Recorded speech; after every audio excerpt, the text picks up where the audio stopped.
நண்பர்கள் அனைவருக்கும் வணக்கம். இந்தியாவுக்காக வரிஞ்சு கட்டி அப்படியே அடிச்சு காலி பண்ணியிருக்காங்க. இந்த ஒரு விஷயத்த காரணம் காட்டி எங்களை பிரிக்கணும், உள்ளடி வேலை பார்க்கணும்னு நினைச்சீங்கன்னா அவ்வளோதான், தொலைச்சுப்படுவோம் அப்படின்னும் நீங்க ஒரு டம்மி அப்படின்னு சொல்லி கடுமையாக விளாசியிருக்காங்க.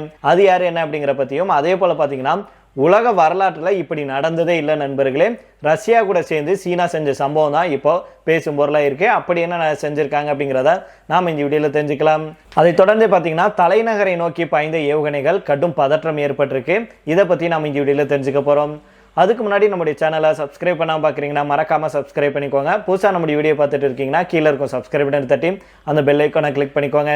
அதே போல் ஃபேஸ்புக் இன்ஸ்டாகிராம்லேயும் நம்ம வீடியோக்கள் போட்டுட்டு இருக்கோம். அங்கேயே நம்முடைய பேஜ் ஃபாலோ பண்ணிக்கோங்க. அருணாச்சல பிரதேசத்துடைய குறிப்பிட்ட பகுதியை கைப்பற்றுவதன் மூலம் சீனா வல்லரசாக உருவாக முயற்சி செய்யுது அப்படின்னு 2 நாட்களுக்கு முன்னாடி அமெரிக்க இராணுவ தலைமையகமான பென்டகன் ஒரு அறிக்கை ஒன்று வெளியிட்டிருந்தாங்க. இந்த அறிக்கை குறித்து கருத்து தெரிவிச்சிருக்கும் சீனா, பென்டகன் ஒரு டம்மி பீஸு, இந்தியாவுக்கும் சீனாவுக்கும் இடையிலான எல்லை பிரச்சனையை அமெரிக்கா தன்னுடைய சுய லாபத்துக்காக பயன்படுத்தி கொள்ள நினைக்குது அப்படின்னு சொல்லியிருக்காங்க. மேலே என்ன சொல்லியிருக்கு அப்படிங்கிறத தான் தெரிஞ்சுக்க போகிறோம். அதனால ஸ்கிப் பண்ணாமல் கடைசி வரைக்கும் பாருங்க. சீனா என்ன சொல்லுதுன்னா, பென்டகன் அறிக்கை பிளவுகளை உருவாக்குவதாகவும் தவறான தகவல்களை பரப்புவதாகவும் சீனா கடுமையாக சாட்டியிருக்காங்க. இந்தியாவுடனான எல்லை விவகாரத்தில் எந்த பிரச்சனையும் எங்களுக்கு இல்லை அப்படின்னு சீனா விளக்கம் கொடுத்திருக்காங்க. அமெரிக்க இந்திய உறவுகளை பலவீனப்படுத்தவும் பாகிஸ்தான் கூட பாதுகாப்பு தொடர்புகளை ஆழப்படுத்தவும் சீனா முயற்சி செஞ்சுட்டு வருது அப்படின்னு பென்டகன் அறிக்கை குற்றம் சாட்டியிருந்தது. ஆனால் இந்த அறிக்கை ஒருதலை பட்சமானது, பொறுப்பற்றது அப்படின்னு சீனா விமர்சனம் செஞ்சிருக்காங்க. சீன வெளியுறவு அமைச்சக செய்தி தொடர்பாளர் லீ ஜிங்லியன் அவர்கள் பென்டகன் அறிக்கை குறித்து என்ன சொல்றார் அப்படின்னா, எங்களுக்கு அப்படின்னு பாதுகாப்பு கொள்கைகள் இருக்கு, இதனை அமெரிக்கா சிதைக்கிறாங்க. சீனாவுக்கும் இந்தியா போன்ற மற்ற நாடுகளுக்கு இடையில மோதலை தூண்டிவிடுது அமெரிக்கா நாட்டாண்மை தன்மை செய்வது எல்லோருக்கும் தெரியும். இந்த நாட்டாண்மை தனத்தை தக்க வைத்துக் கொள்ள, அதை மெயின்டைன் செய்ய இப்படியான கதைகளை அவிழ்த்து விடுது. அருணாச்சல பிரதேச விவகாரத்தில் தனித்துவமான நிலைப்பாட்டை நாங்கள் கையாளுகிறோம். நீண்ட காலம் இந்தியாவுடன் தொடர்ந்து நல்ல உறவுல இருக்க வேண்டும் அப்படிங்கிற நோக்கத்துடன் நாங்கள் இதை செய்கிறோம். தகவல் தொடர்புகளை வலுப்படுத்தவும், பரஸ்பர நம்பிக்கையை மேம்படுத்தவும், ஒத்துழைப்பை ஊக்குவிக்கவும், இந்தியாவுடனான கருத்து வேறுபாடுகளை சரியான முறையில் கையாளவும், வலுவான மற்றும் நிலையான இருதரப்பு உறவை மேம்படுத்தவும் நாங்கள் தயாராக இருக்கிறோம் அப்படின்னு அவர் சொல்லியிருக்கிறாரு. இந்தியா சீனாவை பொறுத்த வரைக்கும் எல்லை பிரச்சனை 2 நாடுகளுக்கும் நிலையானதாக இருக்கு. இதற்கு 2 நாடுகளும் சேர்ந்து தீர்வு கண்டுட்டு வர்றோம் அப்படின்னும் அவர் சொல்லியிருக்கிறாரு. மேலும் பாகிஸ்தான் விவகாரங்களை பொறுத்த வரைக்கும் பாகிஸ்தான் கூட சீனா இராணுவ தளத்தை நிறுவுவதை கருத்தில் கொண்டிருப்பதாகவும், பாதுகாப்பு மற்றும் விண்வெளி துறையில சீனா பாகிஸ்தான் இடையே கூட்டணி இருப்பதாக பென்டகன் சொல்லுது. விஷயம் என்னன்னா, எங்கள் நாட்டின் இராணுவ நடவடிக்கைகளில் அமெரிக்கா அதிகமாக தலையீடு செய்யுது, எங்களுடைய நடவடிக்கைகளை தவறாக சித்தரிக்குது, சீனாவுடைய இராணுவ வளர்ச்சி குறித்து ஆதாரமற்ற குற்றச்சாட்டுகளை முன் வச்சிருக்கு, சீன இராணுவத்துடைய இயல்பான நடவடிக்கைகளுக்கு அவதூறு பரப்பியிருக்கு அப்படின்னும் அவர் சொல்லியிருக்கிறாரு.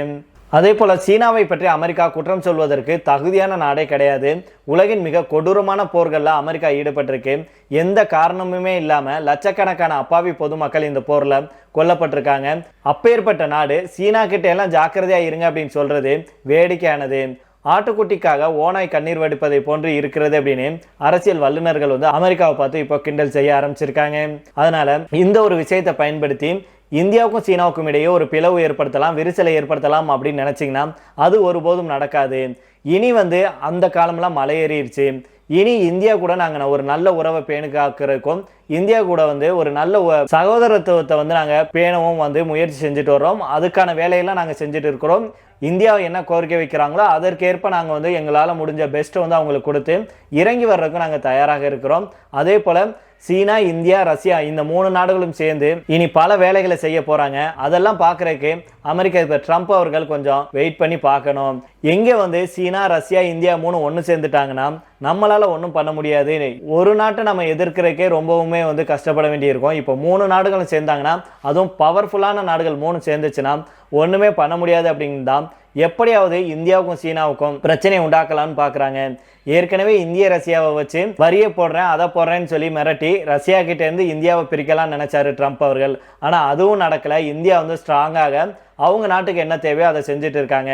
அது முடியலை அப்படின்ன உடனடியாக பென்டகனை வச்சு ஒரு அறிக்கை ஒன்று வெளியிடுற மாதிரி வெளியிட்டு இந்தியாவையும் சீனாவையும் பிரிக்கலான்னு பார்க்குறாரு ட்ரம்ப் அவர்கள். அது ஒரு காலத்திலையும் நடக்காது. இனிமே இந்தியாவையும் சீனாவையும் எந்த வகையிலையும் பிரிக்க முடியாது. இந்தியாவுக்கு ஒன்றுனா நாங்கள் இருப்போம் அப்படிங்கிற ரீதியில் சீனா இப்போ தங்களுடைய கருத்துக்களை தெரிவிச்சுட்டு வர்றாங்க. இருந்தாலும் நம்முடைய கருத்து என்ன அப்படின்னா, யாரையும் நம்ம பகைத்து கொள்ளக்கூடாது, யாரு கூடயும் அதிகமா உறவு வச்சுக்க கூடாது அப்படிங்கிறதா நம்முடைய கருத்தாக இருக்கு. ரஷ்யாவை தவிர வேற எந்த ஒரு நாட்டு கூடயும் நாம அதிக அளவுல உறவு வைக்க கூடாது அப்படிங்கிறதா நம்முடைய கருத்தாக இருக்கு. சீனா இன்னைக்கு பேசுறது நாளைக்கு கண்டிப்பா நமக்கு எதிராக திரும்பினாலும் அதுல ஆச்சரியப்படுறதுக்கு ஒண்ணும் இல்லை அப்படிங்கிறது தான் நம்முடைய கருத்தாக இருக்கு. நான் சொல்றது சரிதானே நண்பர்களே? சரியா இருந்தா கமெண்ட் பாக்ஸ்ல சொல்லுங்க. இதை தொடர்ந்து அடுத்த செய்தியாக பார்த்தீங்க அப்படின்னா, சீனா 2025 நவம்பர்ல ரஷ்யா கிட்ட இருந்து $96 கோடி மதிப்பிலான தங்கத்தை வாங்கியிருக்காங்க. இரண்டு நாடுகளுக்கு இடையிலான வர்த்தக வரலாற்றில் இதுவரை இல்லாத மிகப்பெரிய தங்க ஒப்பந்தம் இதுவாகும். உலக வரலாற்றிலேயும் இரண்டு நாடுகளுக்கு இடையிலான மிகப்பெரிய அளவிலான ஒரே மாத தங்க வர்த்தகம் இதுவாகும். ரஷ்யா கிட்ட இருந்து சீனாவுக்கு தங்கம் $90 கோடி தாண்டி அனுப்பப்படுவது தொடர்ச்சியாக இது 2வது மாதமாகும் அப்படின்னும் அந்த அறிக்கையில் சொல்லியிருக்காங்க.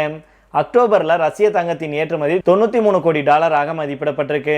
ஆண்டின் இறுதியில இந்த கொள்முதல் விகிதம் வியக்கத்தக்க அளவில் அதிகரிச்சிருக்கு. 2025ஆம் ஆண்டிற்கான மொத்த இருதரப்பு தங்க வர்த்தகத்தின் பெரும் பகுதியை அக்டோபர் நவம்பர் மாதங்களே கொண்டிருக்கு. ஜனவரி முதல் நவம்பர் வரை சீனா ரஷ்யாவிடமிருந்து மொத்தம் $1.9 பில்லியன் மதிப்பிலான தங்கத்தை இறக்குமதி செஞ்சிருக்காங்க.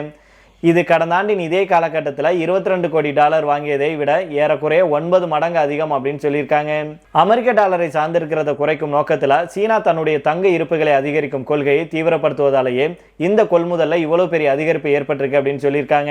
மேலும் அதிகாரப்பூர்வ தரவுகளில் பதியப்பட்ட கொள்முதல் அளவுகள் பிரமிக்க வைக்கும் நிலையில உண்மையான தொகை பன்மடங்கு அதிகமாக இருக்கலாம் அப்படின்னு சொல்லியிருக்காங்க. உலக அளவில் பொருளாதார நிலையற்ற தன்மை மற்றும் பணவீக்க அச்சங்களுக்கு மத்தியில் தங்கத்தின் மீதான உலகளாவிய தேவை அதிகரிச்சுட்டு வருது. இப்பேற்பட்ட சூழல்ல தான் பல்வேறு நாடுகளுடைய மத்திய வங்கிகள் தங்கள் தங்க இருப்பை கணிசமாக உயர்த்திட்டு வர்றாங்க. குறிப்பாக சீனா மற்றும் இந்தியா ஆகிய நாடுகள் தங்களுடைய தங்க இருப்பு அதிகரிப்புல முன்னணியில இருக்காங்க.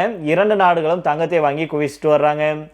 சீனாவுடைய தங்க இருப்பு அக்டோபர் 8, 2025 நிலவரப்படி 2298 டன்களாக உயர்ந்திருக்கு. இந்தியன் ரிசர்வ் வங்கியும் தங்களுடைய தங்க இருப்பை தொடர்ந்து அதிகரிச்சுட்டு வராங்க. அக்டோபர் 8, 2025 நிலவரப்படி இந்தியாவுடைய தங்க இருப்பு 880 டன்னாக பதிவாயிருக்கு. சீன மக்கள் வங்கி 2025 ஜனவரி முதல் செப்டம்பர் வரைக்கும் சுமார் 39 டன் தங்கத்தை வாங்கியிருக்காங்க. சீனா மாதத்துக்கு 2லிருந்து 5 டன் வரை தங்கத்தை சேர்த்துட்டு வருது. செப்டம்பர்ல மட்டும் 0.4 டன் தங்கத்தை வாங்கியிருக்காங்க. அமெரிக்க டாலரின் மீதான சார்பை குறைப்பதே சீனாவுடைய முக்கிய நோக்கம் அப்படின்னு வல்லுநர்கள் தெரிவிச்சிருக்காங்க. டாலர் கையிருப்பை வைத்திருந்தாலும் அமெரிக்க பொருளாதாரத்துடன் இணைக்கப்பட்ட ஒரு நாணயத்திலிருந்து வேறுபட்ட சொத்துக்களை பன்முகப்படுத்துவதில் சீனா ஆர்வமாக இருக்கு. டாலரை தீவிரமாக நம்பியிருப்பதை சீனா விரும்பல. தங்கம் உலக அளவுள்ள நடுநிலை மற்றும் நிலையான மதிப்பை பாதுகாக்கும் ஒரு பொருளாகும். பணவீக்க கவலைகள் தங்கத்தின் கவர்ச்சியை மேலும் வலுப்படுத்துது. 2025 அவுன்ஸ் தங்கம் சுமார் $3900 எட்டியுள்ள நிலையில தங்கம் வாங்கும் சக்தியை பாதுகாக்கிறது. இது சீனாவுடைய நாணயத்தின் உலகளாவிய நிலையை வலுப்படுத்தும் ஒரு வழியாகவும் பார்க்கப்படுது. சீன மக்கள் தங்கத்தை ஒரு முதலீட்டு விருப்பமாக மீண்டும் பார்க்க தொடங்கியிருக்காங்க. ஷாங்காய் மற்றும் பெய்ஜிங் போன்ற நகரங்களில் இருக்கும் நகை கடைகள் விலை அதிகமாக இருந்தாலும் தேவை அதிகரித்துள்ளதாக தெரிவிச்சிருக்காங்க. உலகிலேயே தங்கத்தை அதிகம் பயன்படுத்தும் நாடான சீனா அமெரிக்க டாலரை சார்ந்திருக்கும் தன்னுடைய கையிருப்பை குறைக்கும் நோக்கத்தில் தங்க இறக்குமதி மற்றும் ஏற்றுமதி உரிமங்களுக்கான விதிமுறைகளை தளர்த்த திட்டமிட்டிருக்காங்க. இது தொடர்பான வரைவு அறிக்கை சீன மக்கள் வங்கி மூலம் வெளியிடப்பட்டிருக்கு. இதன் மூலம் சீனா மிக எளிதாக தங்கம் வாங்க முடியும், அதை நகைகளாக மாற்றி எளிதாக விற்பனை செய்ய முடியும். இந்த வரைவு திட்டத்தின்படி விரைவான ஒப்புதல் அமைப்பான பலதரப்பு பயன்பாட்டு அனுமதி சீட்டுகள் வழங்கும் துறைமுகங்களின் எண்ணிக்கையை அதிகரிக்க சீனா உத்தேசித்துள்ளது. மேலும் இந்த அனுமதி சீட்டுகளுடைய கால அளவை 9 மாதங்களாக நீட்டிக்கவும் ஒரு சீட்டை எத்தனை முறை பயன்படுத்தலாம் அப்படிங்கறதுக்கான வரம்புகளை நீக்கவும் சீன மத்திய வங்கி முடிவு செஞ்சிருக்காங்க.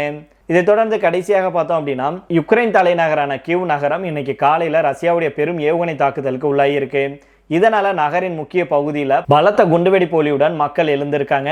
யுக்ரைன் வான் பாதுகாப்பு அமைப்புகள் இந்த ஏவுகணைகளை தடுத்தாலும் சில பாதிப்புகளை எதிர்கொண்டதாக தெரியுது. யுக்ரைன் ராணுவம் டெலிகிராம் தளத்தில் வெளியிட்டுள்ள தகவல்ல ரஷ்யாவுடைய குரூஸ் மற்றும் பாலிஸ்டிக் ஏவுகணைகள் பயன்படுத்தப்பட்டதாக தெரிவிச்சிருக்காங்க. அதே போல ராய்டர்ஸ் பத்திரிகையும் டெலிகிராம் தளத்தில் பரவிய பல்வேறு தகவல் அடிப்படையில் இதை உறுதி செஞ்சிருக்காங்க. யுக்ரைன் அதிபர் ஜெலன்ஸ்கி அமெரிக்க அதிபர் டொனால்ட் ட்ரம்புடன் இந்த போரை முடிவு கொண்டுட்டு வரும் ஒப்பந்த விவரங்களை திட்டமிட்டும் சந்திப்புக்கு 2 நாட்களுக்கு முன்னாடி இந்த தாக்குதல் நடந்திருக்கு. சில நாட்களுக்கு முன்பு ரஷ்ய அதிபர் விளாடிமிர் புட்டின் அவர்கள் உயிரிழக்க வேண்டும் அப்படிங்கிறதாம் இப்போது ஒட்டுமொத்த யுக்ரைனுடைய விருப்பமாக இருப்பதாக ஜெலன்ஸ்கி அவர்கள் சொல்லியிருந்தாரு. இது 2 நாடுகள் மத்தியிலான தாக்குதலை அதிகரிச்சிருக்கு. ஜெலன்ஸ்கி அவர்கள் ட்ரம்புடன் புளோரிடாவில் டிசம்பர் 28 அல்லது 29ஆம் தேதி சந்திக்க திட்டமிட்டிருக்கிறாரு. இந்த சந்திப்பில் யுக்ரைன் ரஷ்யா போரை முடிவு கொண்டு வருவதற்கான பாதுகாப்பு உத்தரவாதங்கள் மற்றும் பிராந்திய பிரச்சனைகள் விவாதிக்கப்படும் அப்படின்னு எதிர்பார்க்கப்படுது. கிவ் நகரில் தாக்குதல் தொடங்கியதும் வான் எச்சரிக்கை சைரன்கள் ஒலிச்சிச்சு. இதைத் தொடர்ந்து மக்கள் அனைவரும் பாதுகாப்பு அறைகளுக்கு செல்ல அறிவுறுத்தப்பட்டாங்க. டெலிகிராம் சேனல்களில் குண்டுவெடிப்புகள் குறித்த செய்திகள் பரவச்சு யுக்ரைன் ராணுவ டெலிகிராம் சேனல் ஒன்று ஏவுகணைகள் நகரை நோக்கி செலுத்தப்பட்டதாக தெரிவித்தது. இந்த தாக்குதல் கடந்த சில நாட்களாக ரஷ்யா நடத்தி வரும் தொடர் தாக்குதலுடைய ஒரு பகுதியாக இருக்கு அப்படின்னு சொல்லியிருக்காங்க. ரஷ்யா யுக்ரைன் போர் கிட்டத்தட்ட 4 ஆண்டுகளாக நீடிச்சிட்டு வருது. அமெரிக்க தலைமையில் போர் முடிவுக்கு பேச்சுவார்த்தைகள் நடந்துட்டு வருது. ஜெலன்ஸ்கி அமெரிக்கா மற்றும் ஐரோப்பிய நாடுகளுடன் இணைந்து 20 புள்ளிகள் கொண்ட அமைதி திட்டத்தை தயாரிச்சிருக்கிறாரு. இதில் பிராந்திய பிரச்சனைகள் மற்றும் பாதுகாப்பு உத்தரவாதங்கள் முக்கியமானதாக இருக்கு.